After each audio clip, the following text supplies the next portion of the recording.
Hello everyone. As September 2025 approaches, those waiting for U.S. green cards are focused on one thing: the Visa Bulletin. Published each month by the Department of State, this bulletin dictates when you can file your application and when you might finally receive your visa.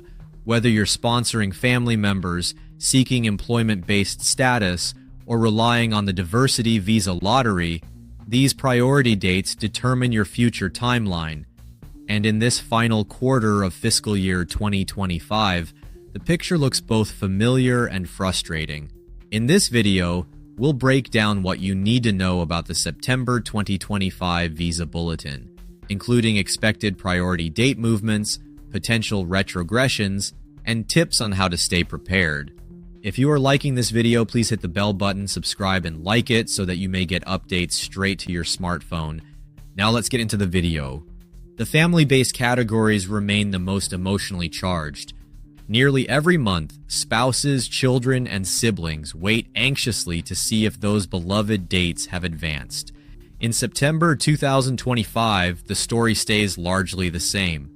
Immediate relatives of U.S. citizens, spouses, parents, and unmarried children under 21 enjoy a special exemption from numerical limits and move forward without visa number restrictions. But that benefit does not extend to the family preference categories.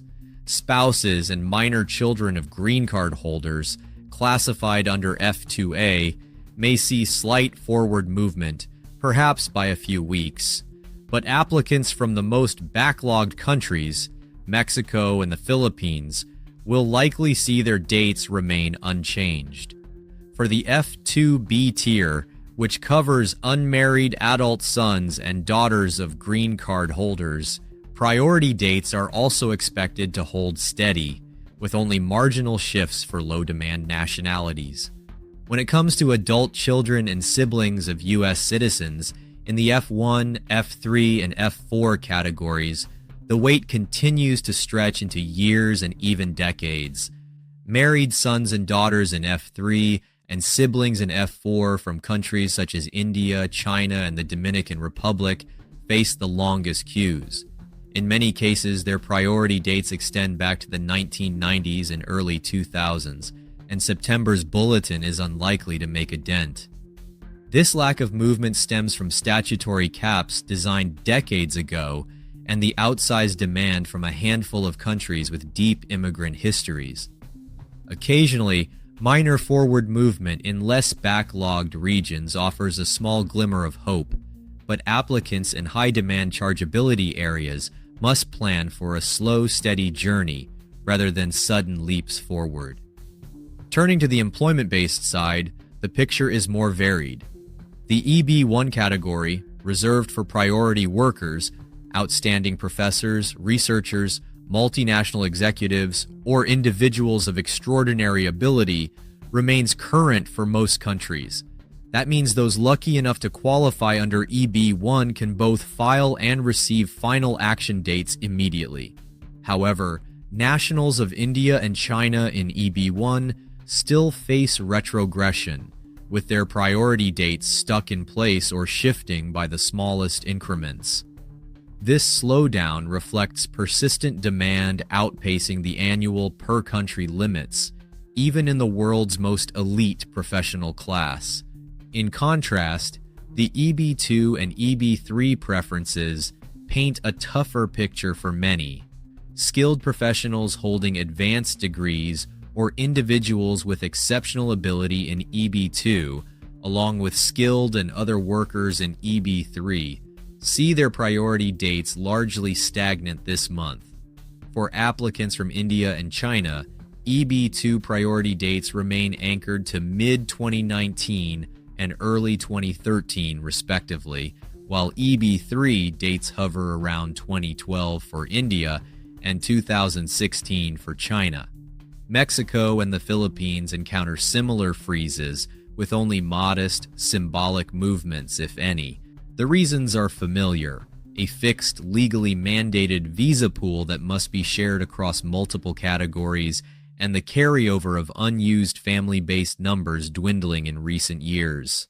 Interestingly, nationals of countries without backlogs, such as Canada, Australia, and much of Europe, enjoy current or near current status, allowing them to submit adjustment applications promptly and, in many cases, finalize their green cards with minimal delay. For EB4 special immigrants, religious workers, certain physicians, and other unique categories, the timeline remains relatively stable. These subgroups typically consume fewer visas, so their dates often stay current across all chargeability areas. And in the EB5 investor program, which has seen heightened scrutiny and changing minimum investment thresholds, priority dates vary. High-demand countries, especially China, may face retrogression to early 2020, while other nations enjoy more fluid movements. Investors and regional center participants should watch closely, as small shifts can open or close filing windows quickly. A critical nuance this month involves the dates for filing chart versus the final action dates. The dates for filing designates when applicants can submit their adjustment of status paperwork, while final action dates indicate when visas are actually available. In September, these two sets of dates are expected to draw closer together for many family and employment categories, reflecting a coordinated effort by USCIS and the Department of State to streamline processing. This near alignment means applicants who have waited years may finally see an opportunity to file their paperwork, even if they must still wait for a final visa number. The key is paying attention to USCIS announcements specifying which chart to follow. Filing under the wrong dates could postpone your case by weeks or months, so close monitoring of both bulletins is non-negotiable. We cannot discuss the Visa Bulletin without mentioning the Diversity Visa Lottery program.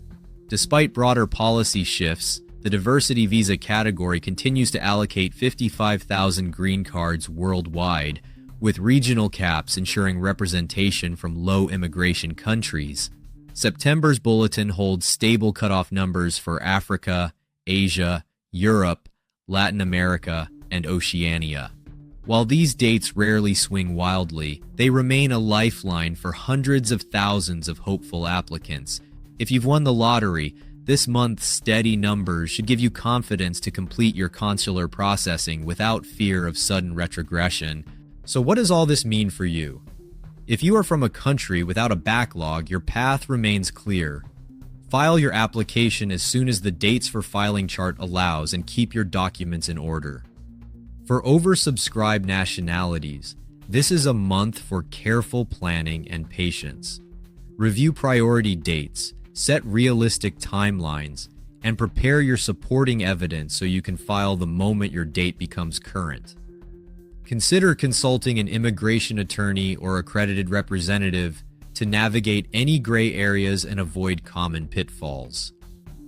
In the final months of fiscal year 2025, the Visa Bulletin reminds us that U.S. immigration policy balances fixed laws with fluctuating demand. September's limited movement and potential retrogression underscore the challenges, but also highlight the small victories. The EB1 current status for many, the alignment of filing and final action dates, and the continued promise of the diversity visa. In this complex landscape, staying informed is your strongest tool. That's all we have for this bulletin. The U.S. Immigration Updates channel provides all necessary visa information and procedures for your U.S. immigration journey. It is important to understand the United States immigration processing steps, visa application requirements, processing times, forms, fees, and more. We will continue to provide all information about U.S. visitor visas, such as B1 and B2, work visas such as L1A, L1B, and H1B, student visas, green cards, immigrant visas, EB1, EB2, EB3, EB4, and EB5, and family immigrant visas. If you haven't already, please subscribe to the U.S. Immigration Updates channel. Thank you for watching, and we'll see you in the next video.